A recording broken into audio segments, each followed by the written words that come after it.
안녕하세요. 링콘 태지호입니다. 안 해요? 소개? 링콘 전성건입니다. 링콘 신호림입니다. 다시 할까요, 저는? 아니 그냥 이대로 가서 재밌을 것 괜찮습니까? 같은데. 네.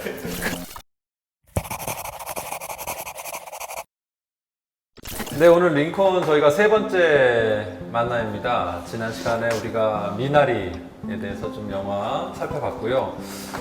지난 시간에 미나리 하게 되면서 사실 이제 끝 무렵에 우리가 그런 얘기를 했었죠. 이제 윤여정 배우에 대한 얘기도 했었고, 또 이제 윤여정 배우의 주목으로 인해서 한국 영화에 대한 그 중에 해외에서의 어떤 그런 주목도 있었다는 얘기를 좀 했었습니다.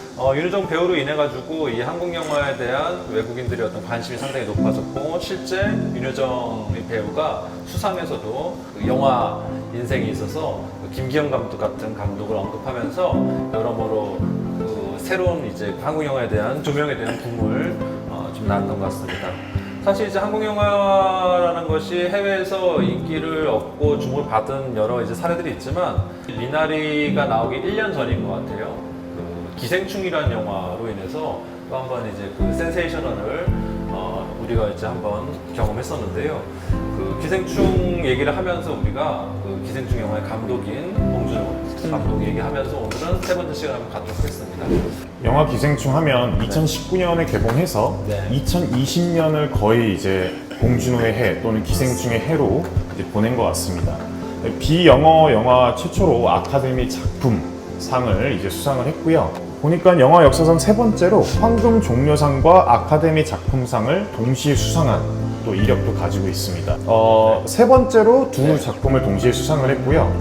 뭐 비영어권, 이제 비영어 영화로서는 아카데미 작품상을 최초로 이제 수상했다고 할 수가 있습니다. 네. 수상까지 가기까지 굉장히 많은 여정들이 있잖아요. 그 1년 동안 작은 영화제들을 통해서 예. 쭉 레이스를 펼치는데 네. 그 레이스가 온 국민의 관심을 받으면서 네. 아, 우리나라 영화가 해외에서도 또는 굉장히 유명한 영화 이 어떤 각광을 받을 수 있구나라는 걸 좀 직접적으로 보여준 영화가 바로 기생충이 아닐까 싶습니다.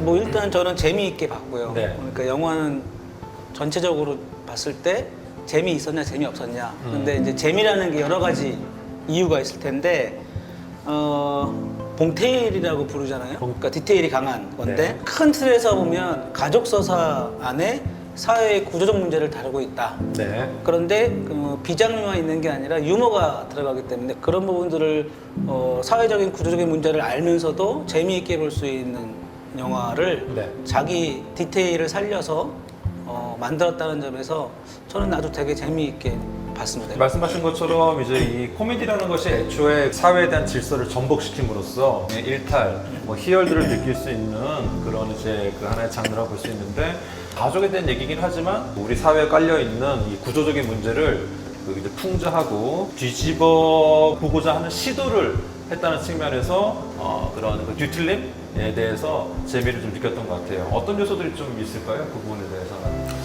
뭐 뒤틀림이라고 한다면 구조적으로 상류층과 하류층 이제 두 가지로 명확히 구분이 되어 있고, 이 하류에 있는 사람들이 상류로 진출하는 가운데 겪는 어떤 속임수 네. 같은 것들이 일컬어내는 어떤 웃음 같은 것들이 그런 뒤틀림의 중심에 있는 것 같습니다. 네.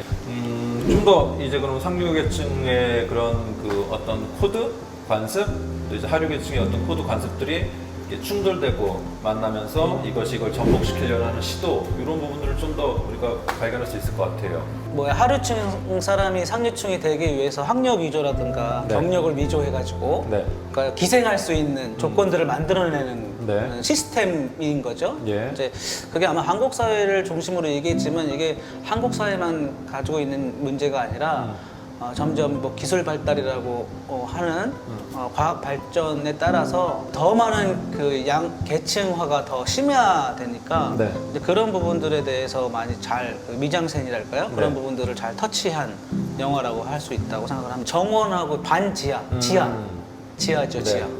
그다음에 이제 사는 공간도 네. 반지하 공간이고 네. 그런데 이제 기생충의 전경이 되는 부잣집 집을 보면 네. 정원이라는 거하고 지하라는 공간의 특수성이 잘 어울려지게 만들었다. 이렇게 볼 수 있을 것 같습니다. 그들의 이제 삶의 터전에서도 이제 그런 부분이 나타나고, 결국은 또 이제 그 터전 속에서도 나타나는 그 자잘한 그 소품이라든가 그 집안의 여러 가지 그런 뭐 장식들 이런 것들에서도 그런 부분들을 이제 드러내죠. 그렇죠. 네네. 그 와이파이 장면 아마 기억하실 거예요.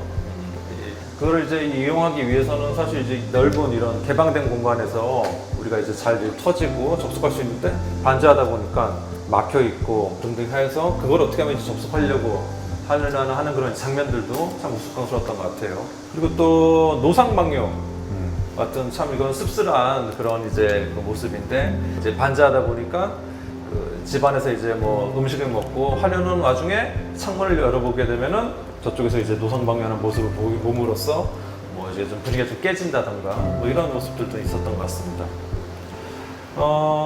어쨌든 이런 이제 코드에 대한 이제 이분법 이런 걸 통해 가지고 우리가 사회가 갖고 있는 구조적 문제를 이제 그 터치를 하고 건들고 있습니다. 그런데 이제 실제 이런 문제들이 해결이 됐나요? 영화에서 이거는 해법을 제시해 줬습니까? 사실 이 영화에서는 어떤 계획이라는 것이 중요한 키워드인 것 같은데 네. 기택이라는 인물이 네. 그 아들 기우라는 인물한테 너는 다 계획이 있구나 라고 이제 놀라워합니다. 네. 그러니까 기우는 이제 학력 위조를 하면서도 네. 나는 어차피 그 대학에 갈 것이기 때문에 네. 이건 위조가 아니다 네. 라고 당당하게 밝히고 네. 친구 대신에 이 부잣집이자 박 사장 집의 네. 딸의 이 과외 선생으로 가게 됩니다. 그리고 그걸로 끝나지도 않고 계속해서 위조 아니면 어떤 음모를 꾸며가지고 예. 자기 가족들이 네. 전체적으로 이 박 사장의 집으로 들어가게 되는 것이죠. 네.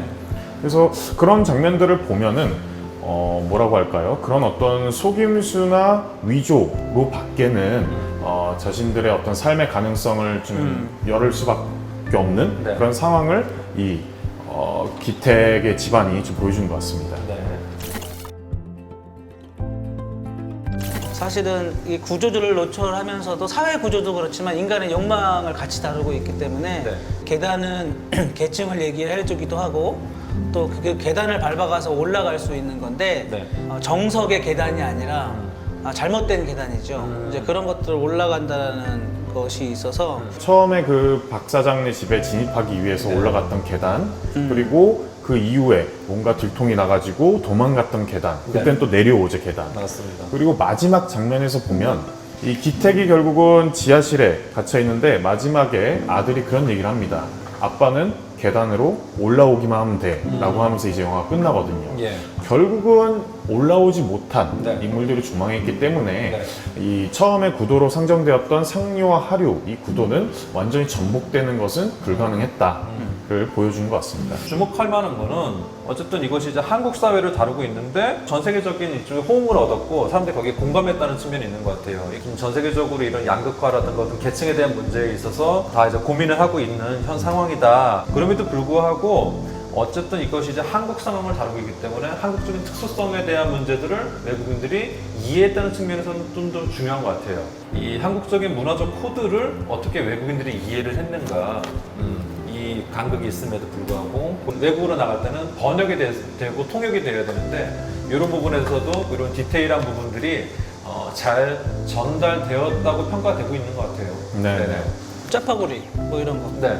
대표적으로 전 선생님이 말씀하신 짜파구리 네. 짜파구리를 라면과 우동을 합친 람동으로 네. 그리고 서울대를 옥스포드로 번역을 함으로써 네. 아 서울대가 가지고 있는 어떤 위상을 네. 옥스포드라는 좀 비슷한 세계적으로 유명한 학교를 대체함으로써 아 저게 굉장히 수준 높은 학교구나 네. 라는 걸 보여주었고 네. 이 짜파구리라는 것도 사실은 두 가지 라면을 섞은 거잖아요. 네. 이 섞은 거를 어떻게 표현할 수 있을까도 라면과 우동을 합친 단어로 표현함으로써 사람들이 이해 가능한 언어로 이제 번역을 함으로써 들어갈 수 있었던 것이죠. 맞습니다. 그래서 일본에서는 신기하게 짜파구리도 짜짜라멘 해가지고 한국식 짜장면을 이제 짜짜면이라고 하는데 예, 그거를 이제 라멘이랑 합쳐가지고 짜짜라멘으로 그래서 각 국가에 적합한 뭐 완전히 올바른 번역이다라고는 할 수 없겠지만 네. 그래 적합한 식으로 표현함으로써 네. 이 한국적인 코드를 어느 정도 좀 세계 속에 녹여낼 수 있는 기반을 마련한 것 같습니다. 맞습니다. 저희가 전편에서 얘기했을 때 많이들 주목했었던 그 어떤 상징이 있어요. 그 냄새, 스멜. 그게 이제 여기서도 또 드러나죠. 송강호가 살인을 하게 되는 결정적인 게 그 자기가 모시고 있는 사장이 냄새를 맡고서 뭐랄까요 그 뭐 지하실 냄새, 뭐 하여튼 그 축축한 그 네. 냄새 있지 않습니까? 그 냄새가 아주 독특한 계층 분화를 이룰 수 있는 거죠. 네. 뭐 하여튼 그런 것들이 가장 큰 키워드 중에 하나가 아닐까 생각합니다. 냄새. 결국은 이렇게 좀 타자화시키는 거죠. 그래서 이제 우리와 좀 다른 사람이라는 것, 그리고 이제 냄새라는 것이 감각적이다 보니까 아주 직관적이고, 네. 예, 그냥 바로 반응할 수밖에 없는 것이고. 그래서 미나리 얘기를 저희가 잠시 다시 들켜보면은 뭐 코리안 스멜, 뭐 할머니 냄새, 뭐 그랜마 스멜 함으로써 좀 다르다. 이제 그 미국에 살고 있는 그 가족들을 얘기한 것처럼 여기서도 그러다 결국 이 냄새로 인해서 이 영화의 파국에 치닫게 되는 하나의 어떤 계기가 되는 것 같습니다.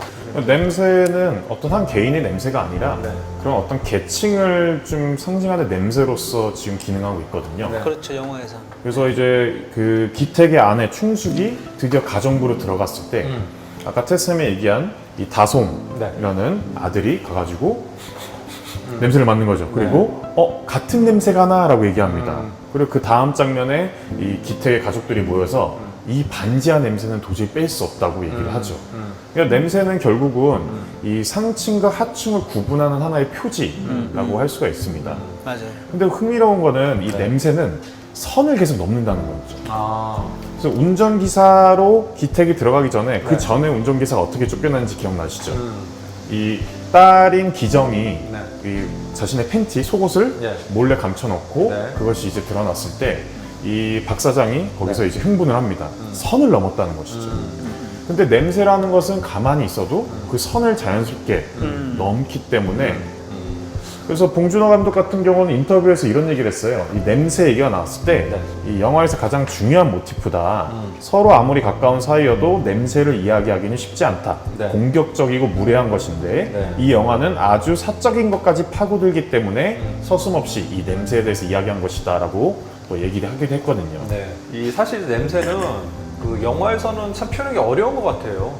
영화는 이제 그 시각 매체이다 보니까 보여지는 걸 통해 가지고 예를 들어서 전쟁 장면이다 혹은 스펙타클한 장면은 이것을 시각적으로 보여주면 되는데 냄새를 통해 가지고 서사를 이끌어간다는 것이 마치 냄새가 우리가 영화를 보면서 맡을 수는 없음에도 불구하고 이 영화적인 설정이라든가 아니면 대사라든가 혹은 이제 장면을 통해서 아 진짜 마치 저런 냄새 나는 것 같아 라는 것들을 통해서 관객들에게 좀 더 이입시켜주는 것 같은 그런 생각도 좀 들었습니다. 우리가 아마 겪었던 그 경험적 냄새를 상기시키는 거죠. 다시 네. 뭐 충분히 나올 수 있고 요즘 영화관에 냄새 안 나오나? 이 선이라는 거 있잖아요. 이 선을 사실은 그들 나름대로 자기가 혹은 사람들 개인마다 정해놓고 있는 거잖아요. 아니면 본능적으로 아마 긋고 있는 것 같은데 자기도 모르게 무의식적으로. 저는 개인적으로 소통을 하기 위해서는 이 선이 조금 넘어도 괜찮다고 생각을 하거든요. 네. 아까 냄새가 선과 상관없이 넘는다고 그랬잖아요.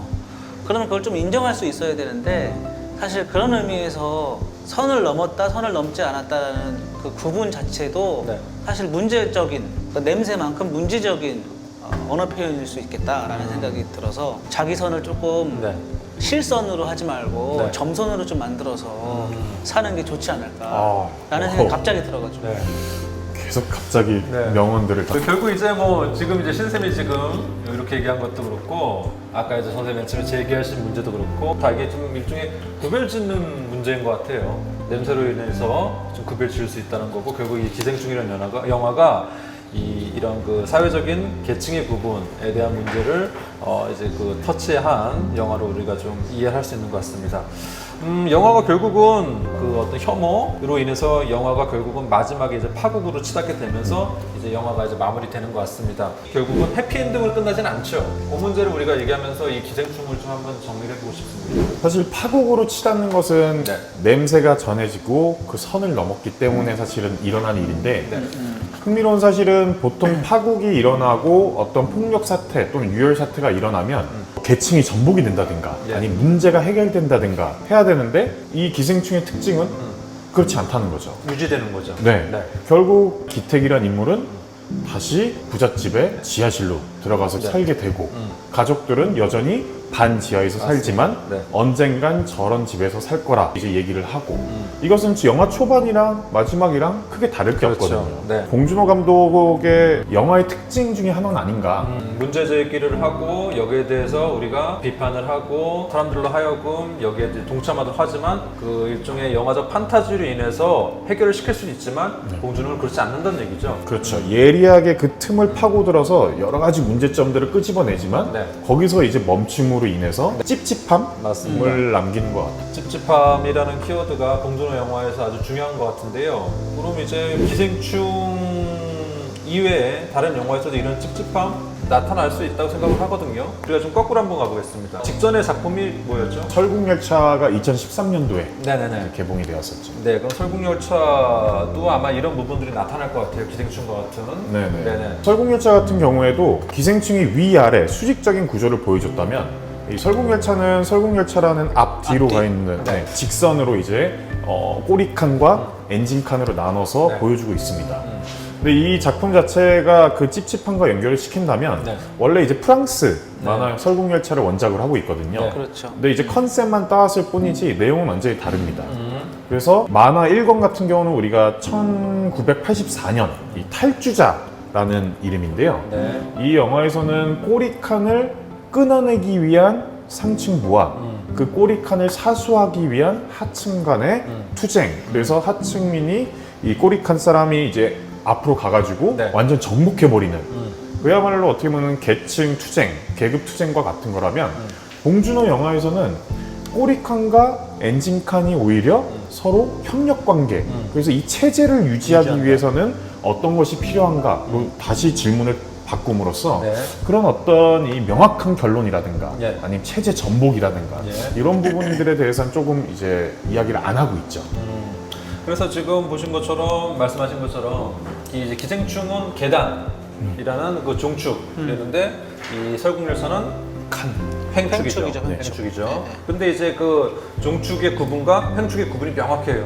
그래서 설국열차도 계속 이제 앞으로 이제 나아가는 이제 그런 이제 장면들이 계속 나타나고 있고 각 칸마다의 구별짓기, 구분을 또 짓고 있습니다. 크로놀 크로널이요. 뭐 역시 그게 좋은 건 아니잖아요. 그러니까 환각제라는 것이 좋은 건 아닌데 이겨내는 극복 방안 중에 하나죠. 그 꼬리칸 사람들한테 특히.